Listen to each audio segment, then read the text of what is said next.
Bonjour et bienvenue. Aujourd'hui, on va s'attaquer à un des plus grands mystères de l'économie, un véritable tour de passe-passe, l'illusion de la valeur.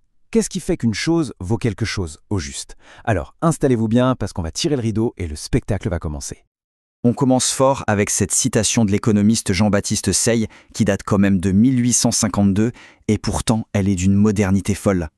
Elle nous dit quoi en fait? Que la valeur ce n'est pas un chiffre gravé dans la pierre. Non, c'est une perception, une idée qui change tout le temps, qui dépend de nos envies. C'est presque une question de moralité. Ça pose le décor, pas vrai? Allez, premier acte de notre spectacle, le mirage du juste prix. On a tous cette idée en tête que le prix affiché sur une étiquette, c'est la valeur de l'objet. Mais on va voir que la plupart du temps, ce n'est qu'une proposition, un simple souhait du vendeur en fait. Et voilà le cœur du problème. La valeur n'appartient pas à l'objet lui-même. Elle jaillit à un instant T, comme une étincelle, et puis pouf, elle disparaît. C'est ponctuel, c'est éphémère. Pour bien saisir ça, on va prendre 3 exemples qui n'ont a priori rien à voir. Un appartement, une action en bourse et, vous allez voir, c'est plus surprenant, une simple dissertation de philo.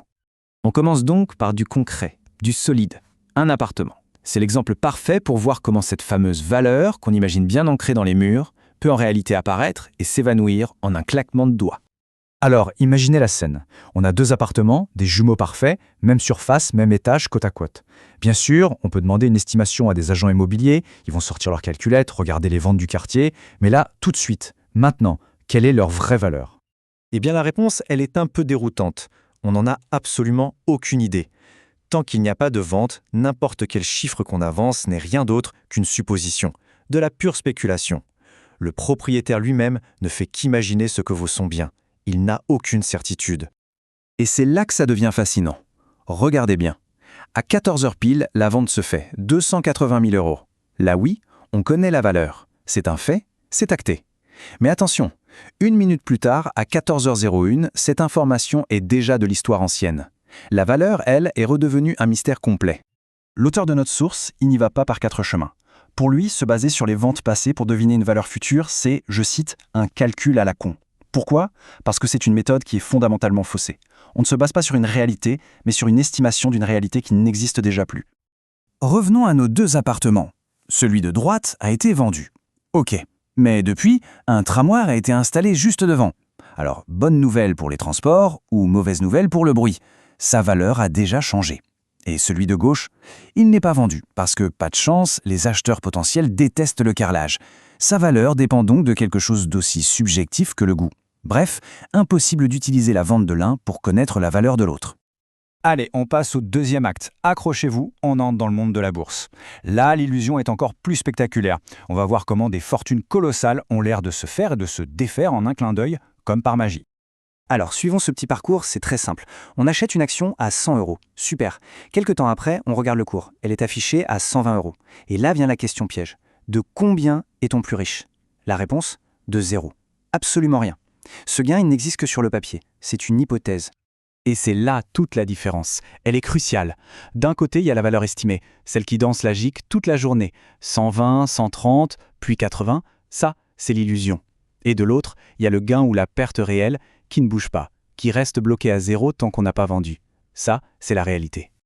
C'est exactement ce mécanisme qui explique les gros titres qu'on lit partout sur la fortune des milliardaires. Quand on entend que leur patrimoine a bondi ou chuté de plusieurs milliards en une journée, ce n'est pas de l'argent qui a été viré sur leur compte en banque. Non, c'est juste un calcul tout bête, le nombre d'actions qu'ils possèdent multiplié par le cours estimé de l'action à l'instant T. C'est tout. Pour notre 3e et dernier acte, on va démasquer une autre idée bien ancrée, une croyance presque naturelle sur ce qui fait la valeur.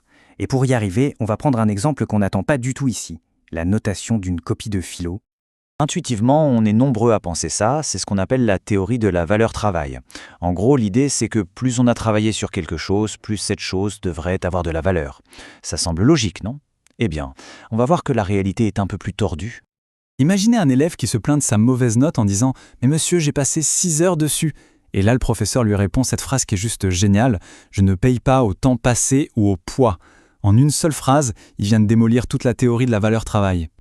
Et ce qui est vraiment intéressant, c'est de voir ce qui donne de la valeur à la copie. Ce ne sont pas les heures de sueur. C'est sa capacité à répondre aux attentes, aux exigences totalement subjectives de la personne qui la juge. En gros, le professeur, c'est le client. Et la copie doit satisfaire le client. L'analogie que propose l'auteur est juste parfaite pour comprendre ça. Imaginez, au resto, on a commandé une sole meunière. Le chef nous amène une choucroute garnie. Il a peut-être passé des heures à la préparer, c'est peut-être la meilleure choucroute du monde, mais ce n'est pas ce qu'on a demandé. Pour nous, clients, son travail n'a aucune valeur. L'effort, s'il est mal dirigé, ne crée rien. Et voilà, il est temps pour notre grand final. On a vu l'appartement, l'action, la dissertation. Maintenant, on va rassembler toutes les pièces de ce grand puzzle pour enfin révéler le secret qui se cache derrière la grande illusion de la valeur. Alors, si on résume tout ça, qu'est-ce qu'il faut retenir? Premièrement, la valeur n'est pas dans l'objet. Deuxièmement, elle ne dépend pas du travail qu'on y a mis. Troisièmement, c'est un jugement purement subjectif. Et enfin, et c'est le plus important, la valeur n'existe réellement qu'un seul et unique instant, un instant magique et fugace, celui de l'échange.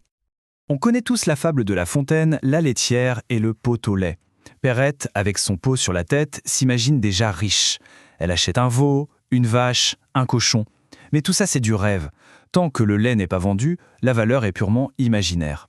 Eh bien, c'est exactement la même chose pour nos actions ou notre appartement. On finit donc avec une question pour la route.